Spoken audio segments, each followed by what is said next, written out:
Welcome to this session of Take 5, Expert Answers in 5 Minutes.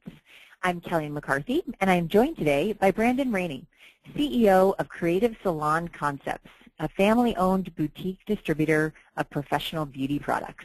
Brandon, thanks for joining me. Thank you so much for having me, Kelly. You bet. Well, the question we are addressing in this session was posed by a PBA distributor member, Kevin L., who asks us, how should I pay my distributor sales consultants? So, Brandon, what can you tell us about the various pay structures for sales consultants? Well, Kelly, the various pay structures for distributor consultants has always been a highly debated topic, and what determines the best pay structure is really going to depend upon your own personal P&L and what works best for your budgeting. But the few concepts or the few structures that we've looked at and have discussed over the years, it really starts with probably one of the standards. It's a commission versus a draw. When you look at a commission versus a draw, it works out to be a small but a guaranteed revenue stream for a DSC.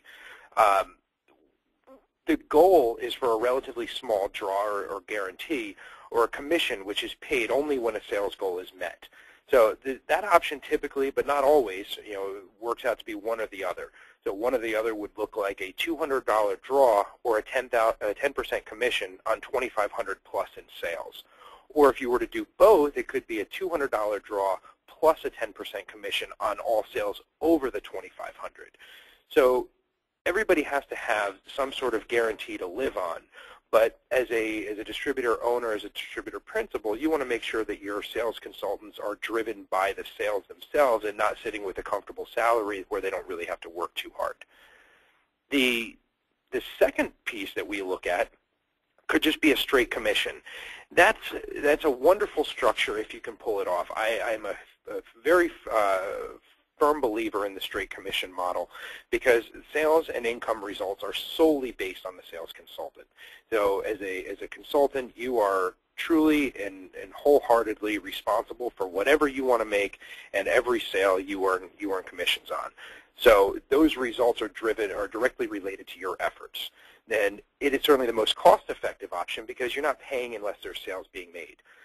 That also helps the distributor to generate as much profit as possible without having to just go deep into salary or guarantees without any results. The DSC, however, may consider themselves independent even if they're a W-2. That model will generally work very well for a 1099.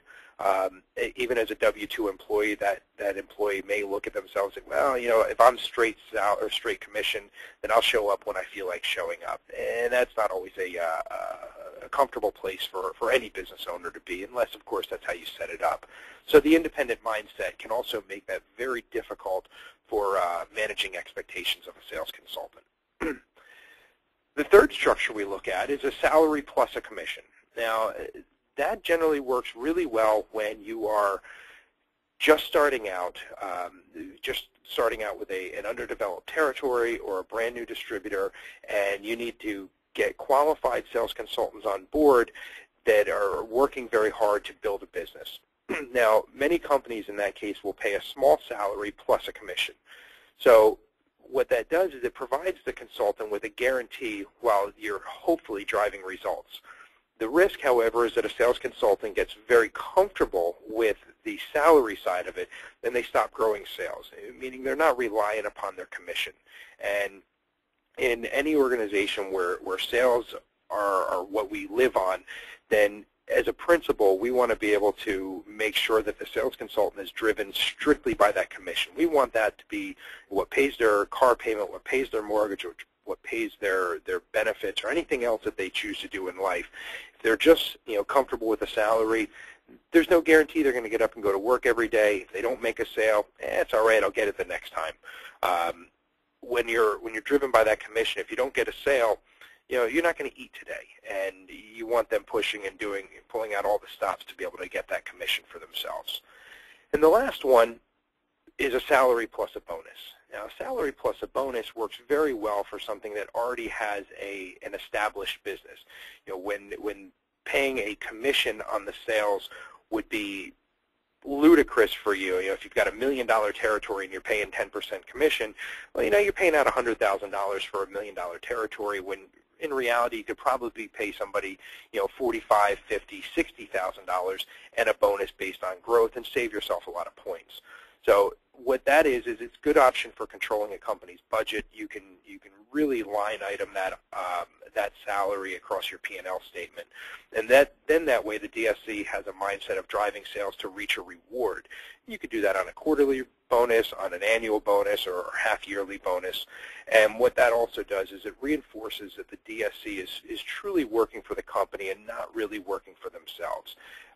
What that also does is you can take a page out of Neil Dukoff's book in the team-based pay, and you can make that not only an individual bonus, but you could also do it as a team bonus or a company-wide bonus based on achieving goals.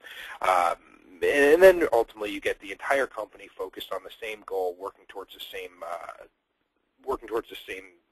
set of sales. That, however, may not work for a underdeveloped territory and or a brand new distributor who's still in a growth pattern. When you're an established company, you have really you're able to forecast your sales. Then salary plus bonus works much better in those cases. So there's probably 10 other ways that you can structure pay salaries or pay scales for DSCs, but these 4 happen to be the most popular. They're probably the most debated and the most widely used, probably the easiest as well to navigate. So those are my takes. Kelly, if you have any other anything to add, any other questions from another PBA member, we'll be happy to take on. Fantastic. Well, thanks so much, Brandon. And you definitely thoroughly answered Kevin's questions and have provided our listeners with several options to consider. Brandon Ranney is a PBA member and the CEO of Creative Salon Concepts. Please remember to visit probeauty.org/EDU online to submit your questions.